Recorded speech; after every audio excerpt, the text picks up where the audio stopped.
Let's see here. Uh, what's up? What's up? What's up? What's up? What is up, YouTube Live? I hate how grainy this looks. Need to get a better lighting system. That's for sure. Um, let's see here. Link.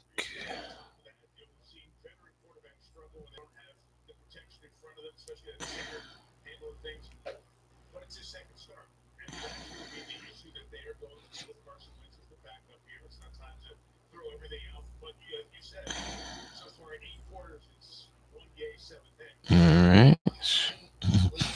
What is up, YouTube Live? What is up? What is up? What is up? Yeah. Don't need to get copywritten. That's for damn sure. Definitely don't need to get copywritten. Sorry, guys. Just trying to get everything set up.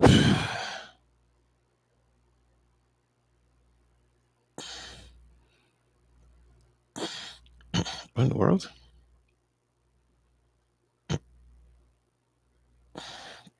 Let's try to set my TikTok live up. Um, FL recap. Oh,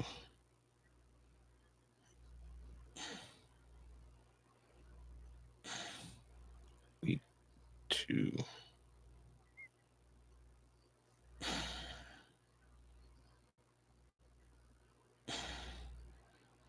All right. Me go live. Go live. 3, 2. Let me see here. All right, I am live. Sorry, guys. I wasted like 2 minutes and some change. What is up, YouTube family? What is up, TikTok family? Welcome back to Sports Talk with Aldrich. We are here, week 2 of the NFL. Ladies and gentlemen, just finished off Sunday Night Football with the Atlanta Falcons versus the Minnesota Vikings as the Falcons pretty much laid a beat down 22-6 on the Minnesota Vikings. The Falcons defense made sure that JJ McCarthy had a hell of a night, and not talking about hell of a night in a good way. Like, they made sure my man struggled. They made sure, like, yeah, man, he was made him uncomfortable tonight. He struggled. He threw 2 picks, one late in the game, trying to throw it to Justin Jefferson. That pressure was on. I think he got sacked with a total of what, 6, 7 times. I mean, given the fact that his offensive line pretty much was like shot, like his starting center went out, his left tackle, and it was just rough. That pass rush ran by Jeff Ulbrich tonight just was just bad for JJ McCarthy. And you know, we saw that week 1 he struggled, right? For the first 3 quarters, and then he led that monstrous comeback in the fourth quarter. They kind of started off a little. It was like it was a close score game. It was mostly like the field goals keeping them in the whole entire game till the Falcons scored the first rushing touchdown. But yeah, man, this Falcons pass rush is legit. I mean, they did go toe to toe with Tampa Bay week 1, ended up losing, but in overtime, I'm not mistaken. But and Minnesota Vikings, they look like a cool team, but tonight they just got humbled. It was just frustrating for the whole entire team as a whole. What up, Kira? Not looky at the cookie. Appreciate you showing love, baby girl. Appreciate it. Um, YouTube, what it do? So, um, yeah, man, that was our Sunday Night Football game. Let's talk about this Philadelphia Eagles Kansas City Chiefs game. Close game, Super Bowl rematch from last year, Super Bowl 59. And what can I say? It was more competitive compared to the Super Bowl game. I'll say that. You saw when the Philadelphia Eagles pretty much put belt to ass to the Philadelphia Eagles, to the Kansas City Chiefs in the Super Bowl. Today was a more competitive game. Mahomes couldn't get anything receiving wise. He pretty much had to turn more into a runner than anything, use the athleticism to keep his team in the game. Philly's defense brought pressure. I can say Kansas City's defense brought pressure as well too. Like, it was a very close game. Saquon had a quiet 88 yards on the ground, nothing too crazy, nothing too shabby, but they definitely brought pressure on both sides. Final score was 20-17. The brotherly shove, or the tush push, as we call it, was like ran a total of 5 times in a short yardage situation. They did get away with that one when they scored the touchdown on that drive in the fourth quarter late in the game, where the guards pretty much jumped and started had a false start, but they didn't pay attention to that. Philly has a habit of doing that. That's not the point, right? Um, but yeah, they frustrated the hell out of Mahomes. Like it was a rough day. Jalen Hurts got his behind body slam. Like I've never, as strong as he is, I've never seen that man get dumped like that. But the Kansas City Chiefs are, for the first time in Mahomes' starts, they are 0-2. Kansas City is 0-2, ladies and gentlemen. If you would have told me that the Kansas City Chiefs starting 0-2, I wouldn't be surprised, to be honest. I did that. I built all that anticipation up to pretty much tell you guys I'm not surprised. Reason being, I'm not surprised, given like how last year that Super Bowl team was and how they were, they barely scaved by. Like for the record, they had to make it to the Super Bowl. It was like that offense was inconsistent. The defense carried most of the weight. And when they got to the Super Bowl, they got exposed. And it's like going in, they didn't do much in the offseason. You know, they brought back Marquise Brown, Hollywood Brown, Worthy, Rasheed Rice, everything like that. But Rasheed Rice is currently suspended for 6 games due to the vehicular incident he had in Texas. Um, Xavier Worthy is injured. He injured his shoulder week 1 in Brazil. And what else? Who else?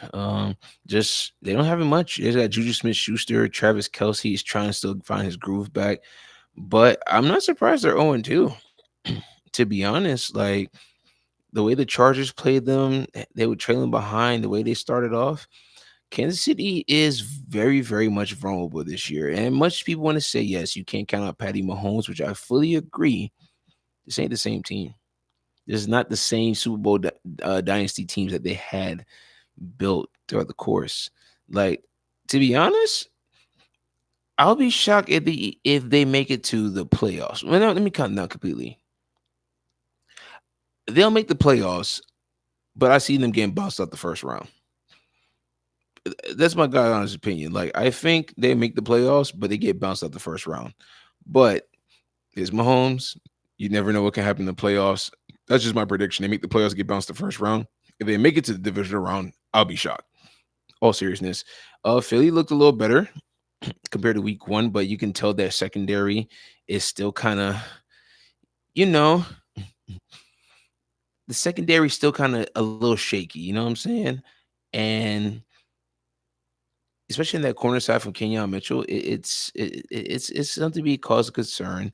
Now, this isn't the same Super Bowl defense because they did get rid of a lot of people and have a new line, but it's just like Jordan Davis was a little hobbled. It still early in the year, so it's not time to push the panic button just yet, ladies and gentlemen. Philadelphia Eagles fans, don't come at me crazy, but I'm just being my God's opinion. This is just the truth, right? But they're 2-0. Kansas City is 0-2. And the predictions people have, the LA Chargers have a strong chance of yeah, winning the division this year. Damn sure not Denver. Denver pretty much gave the game to the Broncos in a very nail biter. Daniel Jones is 2-0. Pat Mahomes is 0-2. Hilarious, right? But let's talk about this most exciting game. The most exciting game of week 2. Last week, the most exciting game, high scoring, was my Baltimore Ravens and the Buffalo Bills, right?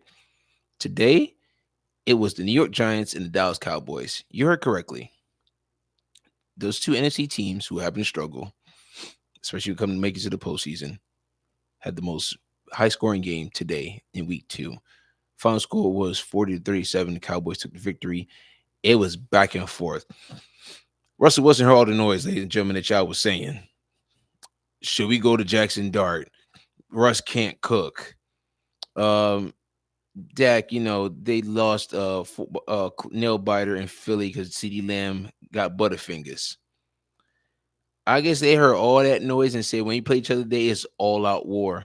Russ had over 400 yards, 3 touchdowns, interception. Dak had 351 yards, 2 touchdowns, 1 interception. It was a heavyweight fight. It was a fun game, and they were just trading shots. You saw the Giants up and everything like that. They go and then Cowboys go up and down and score with George Pickens, and then let's not forget brother Malik Neighbors, Mister Neighbors. Well, I may have it wrong. Malik Neighbors catching that moon ball from Russ.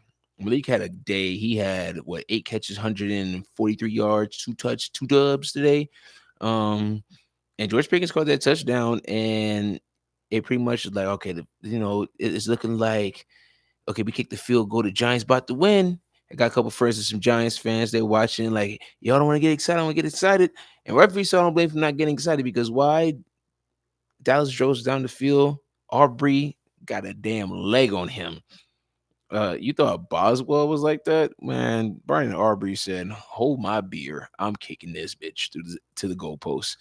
And legit, it was in overtime. The the Cowboys got the ball first. It was back and forth. Then Russ throws a pick. They drive down the field. Cowboys kick the field goal. They win in overtime, and it was a very, very intense game. I had a lot of fun watching that. I didn't expect that game to be like the highlight of week 2. You kind of expected with the game of the week that is the Eagles and the Chiefs, but no, the Cowboys and the Giants. Oh, they did their thing today. Hats off to both teams for a phenomenal performance, man. I loved it, and that's all football is about. It's fun. You know what I'm saying? I love that. You know, it was a total of 984 yards altogether. I want to say how many first downs. I saw the statistic today. It was crazy. It was crazy. But hats off to both teams. Fortunately, the Giants are 0-2. Cowboys are 1-1, but a fun game between both teams. And we had two belt to asses performances today. The Detroit Lions laid 52 on the Chicago Bears. Ben Johnson makes his return to Detroit. He got booed. And at first, it was a competitive game. It was like 21-14. It's going back and forth. And then the Lions said, all right, we about to put nail in the coffin. And boy, did they do that. It's no other way to say this. They whooped the Bears' ass. And it's a lot of questions right now in Chicago. Granted, it's still early and this is Ben Johnson's first year, but you can see the conversations are going to start soon. That is Caleb Williams the guy? Is he the guy?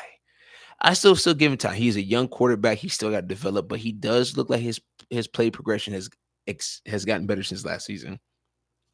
But man, Detroit made a statement. They were hearing the noise too, like, oh, you think we can't do this because Ben Johnson not here? In the words Usher, watch this. That's pretty much what they said. That's pretty much what they said. And it was like, you know what?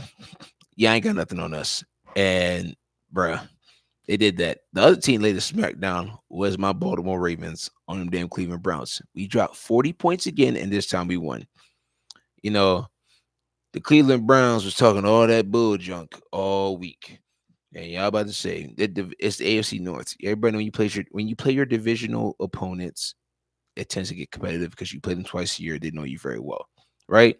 But Buffalo put belt to ass to the Jets, 30-3. Well, 30-10. My bad. They had a fun day, right? They 2-0. But my Ravens got it done. Jerry Jeudy and them was talking smack all week, talking about, well, the Ravens secondary it's nothing to worry about. They pose no challenge. And Mr. Delpit, it's easy to tackle Derrick Henry. And most people say, well, he backed up his worst. No, because every time when they did shut down the run, but they had to gang tackle him. You talking about a dude who is 6'3", 250 pounds. He is not easy to tackle one-on-one. They pretty much gang tackled him the whole entire freaking game, right? They did that. They pretty much didn't allow anything. So what did they do? They thought, okay, we shot Derrick Henry down. Nope. Here go Lamar Jackson, and he beat them with his arm. Nice legs, his arm. Bro had 4 tubs. 2 to Tez Walker, 1 to Tylen Wallace, And the man that they all call washed, DeAndre Hopkins, reminded y'all again that he's still that dude. He should have had 2 tubs. Lamar should have had a Jackson 5 today, but they robbed him that one when he was like the one hand to my one leg guy, whatever. He got it back though. And my Baltimore Ravens beat the Cleveland Browns 41-17. A lot of smack talk all the weekend. Yeah, nothing to show for it. Yeah, so bye bye Cleveland. This is why you suck. Um, yeah, and whether we had the Thursday night game with the Commanders and the Green Bay Packers, and might I say this, the Packers are legit Super Bowl contenders. We cannot sleep on them, ladies and gentlemen. We cannot. I know it's still early in the season, but you cannot sleep on them. That defense is legit. With the presence of Michael Parsons there, just his presence alone and getting pressures, because people are so concerned about him, and lets the others eat. Rashad Gary had a game. They shut down Jaden Daniels. Jordan Love was balled out. If they can keep this up and Jordan Love can show, he's ready to do this in the playoffs as well, too. Yeah. Yeah, we gonna see Green Bay in the Super Bowl. Prediction: Green Bay Packers, Baltimore Ravens. My other matchup will probably be the 3 teams versus my team at the AFC. I got my Ravens coming out of the AFC, but it's either gonna be Green Bay, um, Baltimore, which is my number one prediction, Rams, Baltimore, or the Philadelphia Eagles in Baltimore. But I think Green Bay. I have Green Bay, Baltimore. I just see it. It makes total sense. And then the Patriots and the Dolphins had a special teams battling out. It was a close game, but they had special teams like punt return. He got tackled, like attempted to get tackled like 3, 4 times, avoids them, touchdown, and then right back kickoff return. Patriots get it done. Tyreek is pretty much done with Tua. He's gonna ask for a trade very soon, and time to blow up. Pretty much, not blow up, but time to pretty much just get rid of the Dolphins. Time to restructure everybody. And then let's not forget the Seahawks went in there and Pittsburgh stole the game. Everybody's know on kickoff return, if you touch the ball, you got to go get it. It's not like punt return, right? Steelers number 20 touched the ball. He just looked at it. They came down and scored. Wild business happened. They won 31-17. Patrick Queen did say beginning of the season that they were not going to lose any games in their whole stadium. He said if so, he's going to pay for people's tickets. But brother, time to pay up.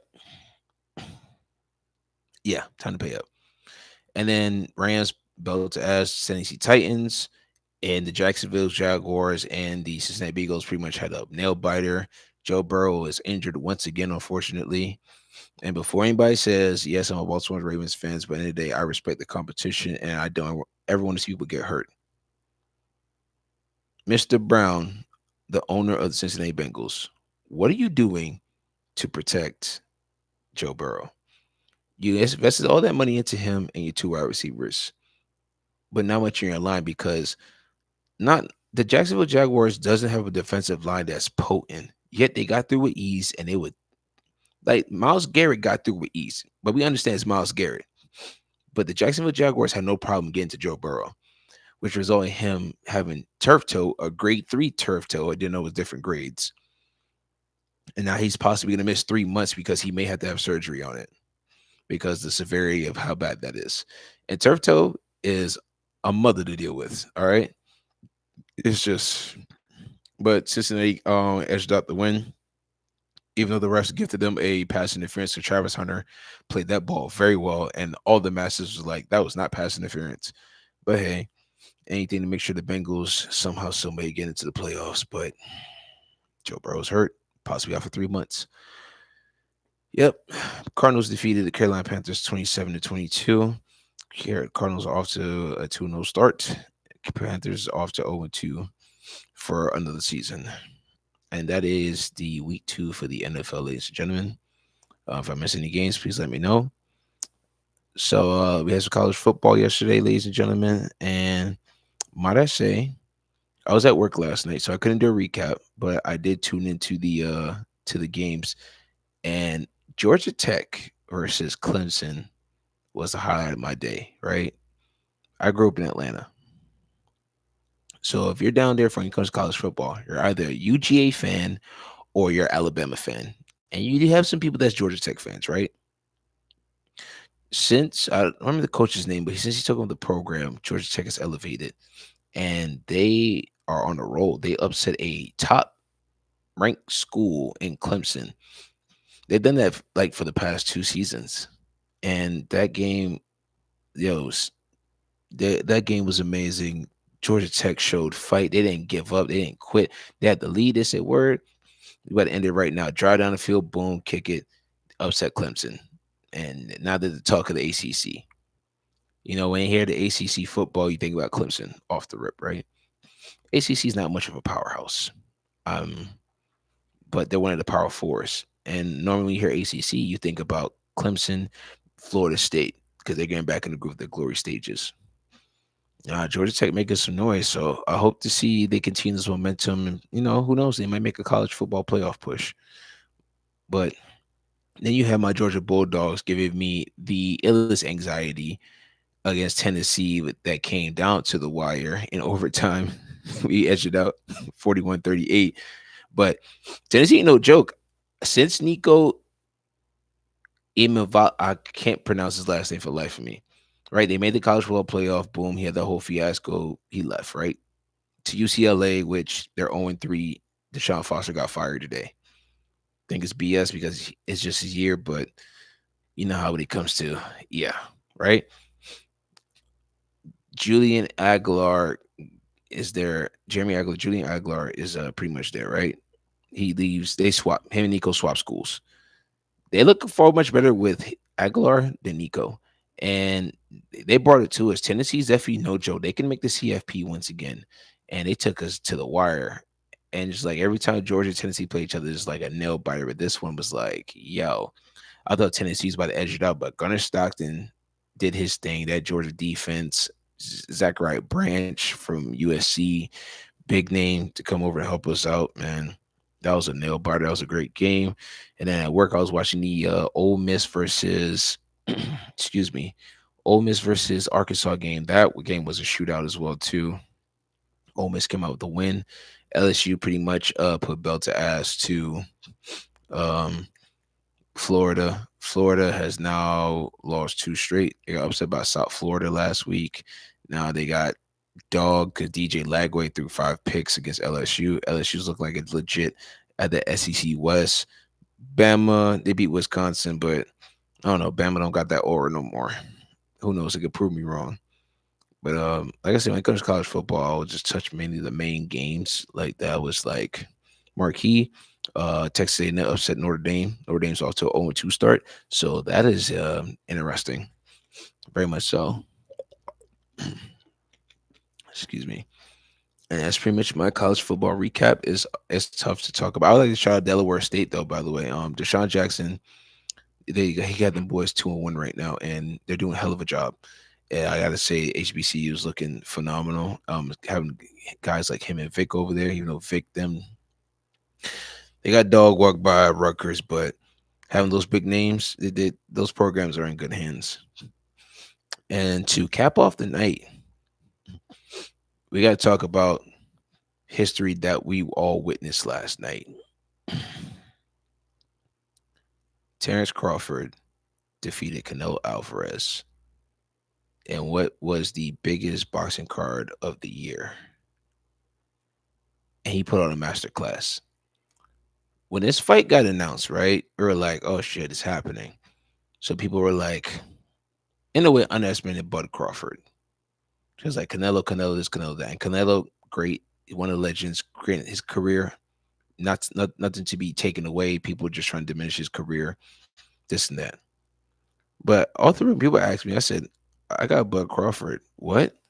I think Crawford can pull the upset off. Yeah, I just feel in my bones. I feel like it. As it got closer.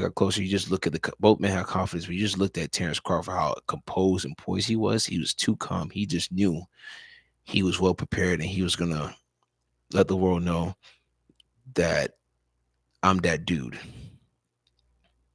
And last night he showed. He brought it to Canelo. He stood there. He traded shots when he took Canelo's best shots. He fired. Yo, the way he came at Canelo, just the timing, the precision, the counters, just everything. The whole night he had Canelo Alvarez flustered, frustrated. Canelo was looking like, what the hell do I do? Right. And then he even like when they came into the pocket, Crawford traded blows with him, landed the cleaner shots, even the one with the left hook. And Canelo pretty much gave him the face like, did he just do that? Yeah, dog. Terrence Crawford showed, give me my respect. Don't sleep on me. And that he did. And many of y'all might just look at me crazy, but arguably, that man the GOAT. Not arguably, it's no question. Terrence Crawford is the GOAT. Terrence Crawford is the GOAT, ladies and gentlemen. You know, you have Errol Spence on your belt. You fought Sean Porter. You go to 154. You know, you win the title there. Then you step up another weight class and you beat the Canelo Alvarez, who is a legend in many of our eyes, right? And still is. And you do it like that, yeah, it's no question. It's no question. You outboxed him. You outpointed him. You outmatched him.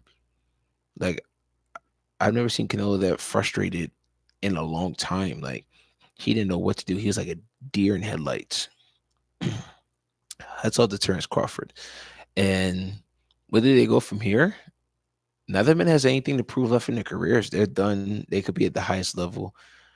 I'll be okay with both of them walking off in the sunset. Like, and rightfully so, they deserve it. You know, if they choose to fight, Khalil Max for rematch. If Bud chooses still to fight, maybe he entertains the rematch, or he stays at 168 and he probably fights what, Benavidez or Big Charlo. Now raises the question, but again, I'll be okay with him just walking up to the sunset. Both fighters. Canelo sounds like he's ready to hang it up. He had a long career. Why not? Hey, Narissa, how you doing, girl? Yep, the Canelo match. Shout out to my one viewer that is on YouTube. Thank you for tuning in. This is my first stream on YouTube. This is my second live on TikTok. So you know, but yeah, I'm still in awe that Bud Crawford did that and the way he did it. Like hats off to him. And yeah, man, you the goat. You the goat, my eyes. And a lot of people agree with me too. So there's that. But yeah. Well, everybody, thank you for tuning in to my live stream on both TikTok and YouTube. Plan to do this a little bit more. I know I sound like a little tired. It's been a long day. It's been a long week, you know, and also, coaching as well. You know, I got a JV game tomorrow. You know, gotta get prepared for that. And then Thursday, varsity got a game against my old high school, uh, Pocono Mount West. So I got prepared for that. Life's been busy. But I told you guys I stay true to this. The content will be coming. Thank you for tuning in. Let's continue to grow from here. And, make sure you guys like, share, and subscribe to my YouTube, Flicks by Al Network, where I have my sports talk with Aldrich, and I have my movies, film reviews, and breakdowns. But, just going to be doing this more consistently. And I'm going to make sure I have it's my dog in the background. Gonna make sure I have be doing these recaps. I'll do a Monday Night Football recap tomorrow night. I will be doing the college football every Saturday, and this and that. Like I said, only trouble time is gonna be Thursday night football. But given the fact that I have two varsity games on Thursday nights going forward, so yeah, yeah, I'm tired, y'all. I am tired, but what I gotta do? I love talking about sports. And thank you guys for listening to me. Listening to me. Wow. Thank you guys for listening to me. Yeah, it's time for me to go to bed. But appreciate you guys still tuning in, tapping in. Continue support. And you guys have a good night. All right, YouTube. Peace out. Thank you guys for watching. And I hope you enjoyed the content.